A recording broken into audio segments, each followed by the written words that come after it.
تعالي بقى أما أقولك نعمل عزومة سهلة وبسيطة في أقل وقت إزاي. هنعمل عزومة تشرف وتشرفك قدام أهلك وقدام أهل جوزك. نعمل عزومة بسيطة جدا وما تاخدش منك وقت، ويلا ندخل على الطريقة والمقادير على طول. هنعمل كده بصلتين كبار في الكبة، هنعمل كده معانا دكر بط ورز بالخلطة، وهنعمل صينية بطاطس. فرمت كده بصلتين كبار، وهحط عليهم الملح والبهارات وفلفل الأسود، أي بقى يعني بهارات تحبي تحطيها في الوصفة دي حطيها. تمام. هنتبل بقى بالبصلة والملح والفلفل الدكر البط معانا، او معاكي بطة يكون حجمها كبير شوية او الموجودة عندك، ممكن تعملي دكر بط، ممكن تعملي بطة اللي تحبيه. نحاول كده على قد ما نقدر نحط البصل والتوابل تحت الجلد كده عشان يخلي طعم اللحمة جميل جدا.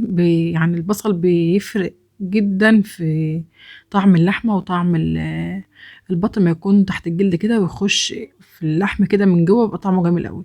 وحاولوا تخرمي الصدر كده بسكينة او بأي حاجة معاكي. تمام. هنحط كده بقى حبهان ورق لورا، انا بعمل في نفس الصينية اللي هسوي فيها. ومعانا كده بصلتين وطماطم، حبيتين طماطم وفلفل مقطعهم كل ده مكعبات، ونحطهم بالشكل ده كده. حطيتهم بقى على النار، على نار هادية.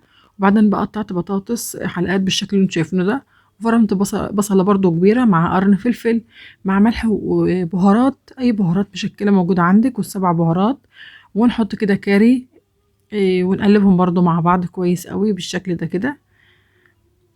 نقلبهم عشان ياخدوا كده من طعم البهارات والبصل كده، بيبقى طعم البطاطس دي بجد خرافة. جربوا الطريقة دي وقولوا لي رأيكم، هي سهلة وبسيطة ومفيش فيها افتكاسات ولا حاجة، بس بتفرق في الطعم. ونحط كده ورق لورا وحبهان برضو بالشكل ده كده. وهنضيف بقى الطماطم تكون معصورة أو مسبكة على حسب الموجود عندك، ونحط معلقتين زيت برضو الأول بالشكل ده كده. لسه مرحلة الطماطم ما جاتش. تمام تمام تمام. حطينا هنا الطماطم، هنحط بقى على حسب ما البطاطس تظبط معاك. انا حطيت وقلبت لقيتها محتاجة تاني، رجعت زودت بطاطس، زودت طماطم. تمام تمام تمام.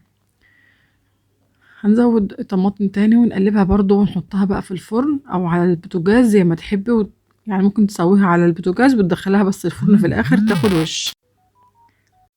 انا هنا بقى حاطه البطه هناك اهي تستوي، ومغطياها برضو بصينيه، وحطيت البطاطس على العين التانية. وهنعمل بقى الرز. الرز قدامكم اهو، كل حاجه قدامكم. عملت كله على البوتاجاز، مفيش الا في الاخر بس هدخل البطاطس تحمر في الفرن، وهدخل برضو البطايه كده تحمر معانا في الفرن. تمام. هنحط كده شوية زيت في الحلة، وعليهم حوالي يعني أقل من نص كوباية سكر، شوية حوالي 4 ل5 معالق كبار سكر. هنقلب فيهم كده لما يكرمل معانا ويوصل اللون ده، بس خدي بالك لأن بيتحرق بسرعة، ما تمشيش وتسيبيه.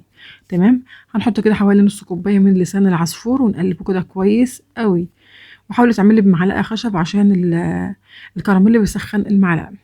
لما يحمر وياخد اللون ده هنضيف نص كوباية من الشعرية، نص كوباية شعرية كده، ونقلبها برضو لما تاخد اللون الحلو. هو هيبان معاكي مع التقليب ان اللون اتغير، بس خدي بالك لان الحرق يعني ممكن الحاجة تحرق منك بسرعة. هنضيف بقى شوية كده مية او شوربة، لو عندك شوربة هيبقى جميل جدا. ونقلبه ونغطيه ونقلبه. ونحط بقى البهارات معانا، نحط 7 بهارات، وهنحط نص معلقة قرفة، وهنحط ملح، وهنحط كده عود قرفة خشب، وهنحط ورق لورا برضو، ونقلبه كله مع بعضه كده ونغطيه ونسيبه لما يغلي. ما نضيفش الرز دلوقتي لما نغلي. وما ننساش معلقة الصلصة، معلقة صلصة طماطم عادية خالص تدي اللون الجميل ده. ونغطيهم بقى لما يغلوا. تمام تمام تمام. لما يغلوا بقى هنكون حضرنا الرز، غسلنا الرز كده وجهزناه لأنه بيغلي على طول. ما ننساش برضو الملح والفلفل الأسمر اللي قلت عليهم في الأول. هنا بقى المية كانت غلت يا دوبك بس تغلي كده، نقوم ضايفين الرز على طول. تمام تمام تمام. الرز مغسول اهو قدامكم. هنقلبه بقى ونسيبه الرز يستوي ويتشرب كده، وهيبقى تحفة. طعم الرز ده يتاكل كده حاف من غير اي حاجة. نغطيه بقى ونسيبه يستوي بالشكل ده كده. هنا بعد ما تشرب، انا بوريكم كل المراحل اهو. هنا بعد ما تشرب المية اقلبه برضو واسيبه يكمل سوا بالشكل اللي انتوا شايفينه ده. تقليبه كده كويسه من تحت لفوق، لان السكر لما يعني المكرمل ده بيبقى يعمل قعر في الحله بسرعه. فحاولي تقلبي كده كويس وما تسيبوش على النار لما ينشف. تمام. هنا بقى معانا معلقتين صلصه، حطيت عليهم معلقه شويه فلفل اسمر وشويه ملح وشويه بهارات كده، وقلبتهم بالشكل ده كده. وبعد ما الدكر بقى استوي كده، الدكر البط بقى معانا الحلو ده، بعد ما يستوي كده هنصفي بقى من الشوربه اللي كانت فيه او من الميه اللي كانت فيه، وادهنه بالصلصه بالشكل ده كده. ادهنه بقى من جميع النواحي في نفس الصينيه برضو. انا يا دوبك بس صفيت السوائل اللي كانت في الصينيه من تحت، وهصفيه بقى كويس قوي من اي حاجه عشان ما تحرقش مننا في الفرن. ندهنه بقى كويس قوي بالصلصه من جميع الجوانب، وندخله بقى ياخد وش بالشكل ده كده. دخلته بقى استوى، والرز هنا استوى.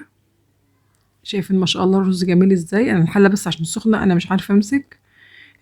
فهنزل بقى بقيه الرز كله وهفرده على الصينيه بتاعه التقديم بقى بالشكل ده كده. ممكن تقدمي بقى بالطريقه اللي تحبيها. وهطلع بقى الدكر البط بتاعنا الحلو ده عشان كده يبقى شكله شيك كده في العزومات، وهنحطه كده في نص الرز بالشكل ده كده.